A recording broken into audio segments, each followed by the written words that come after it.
El reloj marcaba los últimos segundos, no en el marcador del estadio, sino en la vida de Carlos Soto, la estrella de los Reds. Solo le quedan 2 minutos de vida, declaró el propietario del equipo en una rueda de prensa improvisada, una frase que resonó con la frialdad de una sentencia de muerte, aunque, como pronto descubriríamos, la muerte que se anunciaba era la de una carrera. Soto se desplomó en público, su futuro en la MLB desintegrándose en tiempo real. Esta no fue una lesión, sino una purga, un final abrupto y humillante para uno de los bateadores más talentosos de su generación.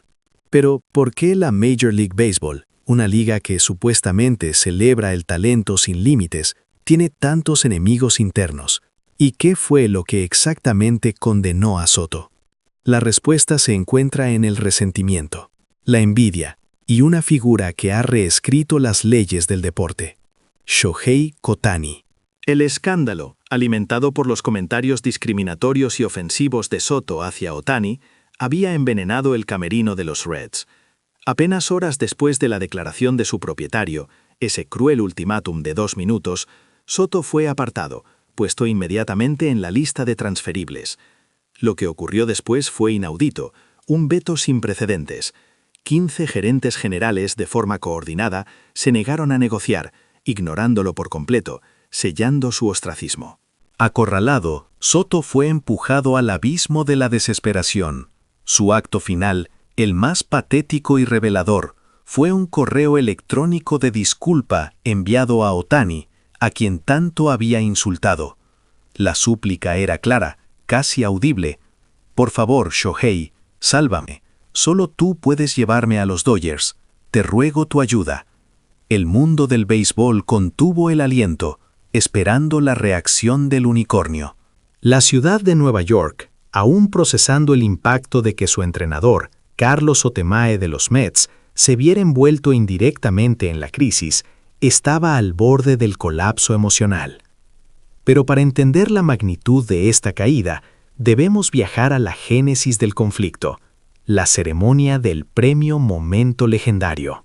Este galardón, que en el pasado había celebrado el jonrón 705 de Albert Pujols o el batazo ganador de la Serie Mundial de Adolis García, esta vez honraba algo más que un simple logro, celebraba una redefinición de lo humanamente posible.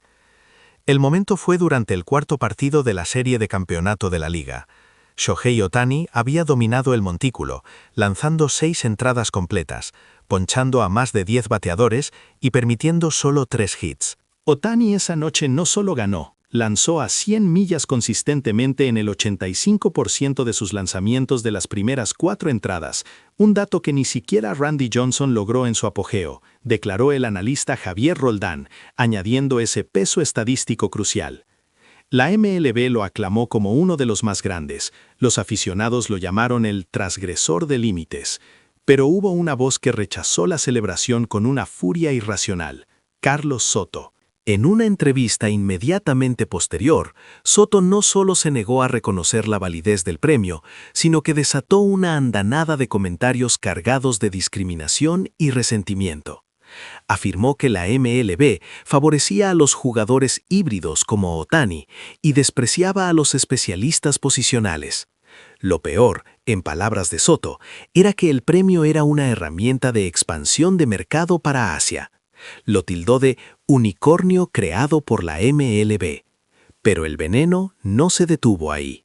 Testigos afirmaron que, fuera de cámara, Soto gritó enardecido: ¿qué pasa con los otros unicornios de esta liga? ¿Acaso no existimos? Estas palabras corrieron como la pólvora, volviéndose intolerables, especialmente considerando que Ohtani acababa de conseguir su 4º MVP consecutivo. El vestuario de los Reds se convirtió en una olla a presión. Aunque algunos intentaron justificar el arrebato como un simple calentón emocional, la mayoría reconoció el daño irreparable. El primero en enfrentarse a Soto fue Hirohiro, el siempre sereno Campocorto. Hirohiro, normalmente la calma en persona, se puso de pie, su voz como hielo.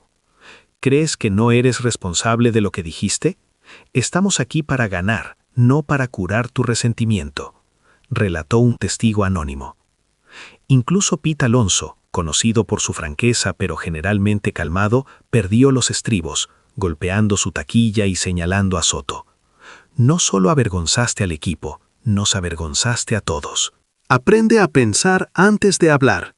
Esto es la MLB, no un diván para tu ira. La tensión alcanzó su punto álgido cuando la MLB filtró que los comentarios de Soto podrían llevar a una investigación ética formal. De repente, el entrenador de los Mets, Carlos Oteme, se encontró en el centro de la crisis por razones tangenciales pero simbólicas. El ambiente en la sala de prensa era denso. Todas las cámaras enfocaban a Oteme.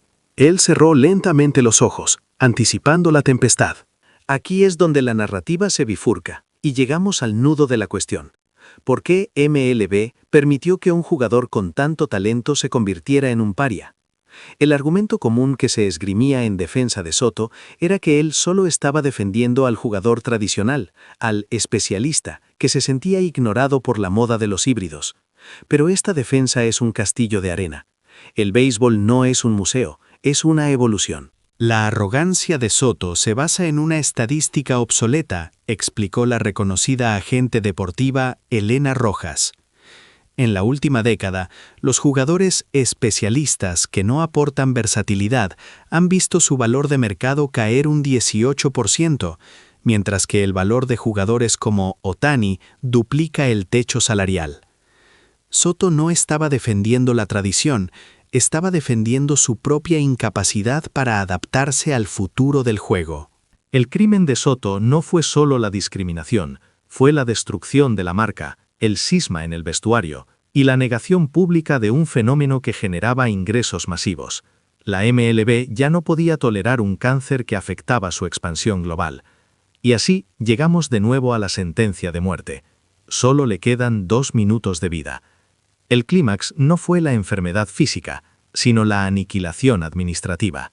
El dueño de los Reds no estaba anunciando una enfermedad terminal, estaba anunciando el tiempo exacto, 120 segundos, que restaba antes de que el contrato de Soto fuera oficialmente rescindido bajo la cláusula de moralidad y negligencia contractual, disparando el proceso de waivers y la vergüenza pública.